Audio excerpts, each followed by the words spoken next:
Here are 4 areas to consider adding on to your next Botox appointment. As a board-certified PA in plastic surgery and aesthetics, I'm thinking about the full face when I assess a patient.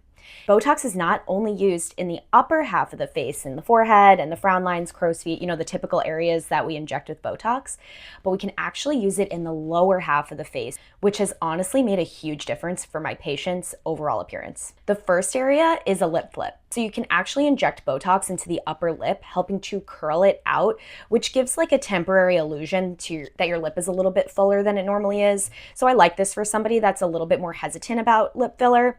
And I can even pair this with injecting a little bit higher up, and that's gonna help with a gummy smile. So this combination is really, really nice if your gums show a lot when you're smiling. The second area is the DAO muscle, which controls the corner of the mouth, and then the jawline along the platysma. So these 2 areas are really essential for lifting the lower face. When I'm injecting into the DAO, it's gonna help prevent that frowning appearance and actually lift the corners of the lips.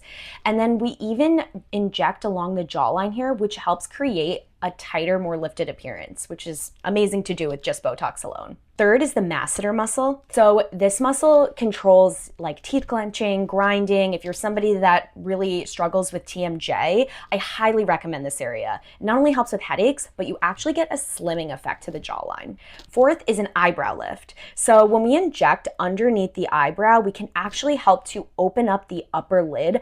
I've even heard this being called recently about a bleph in a bottle, which I absolutely love because I think it's so true. So at your next Botox appointment, make sure that you ask your provider about these areas.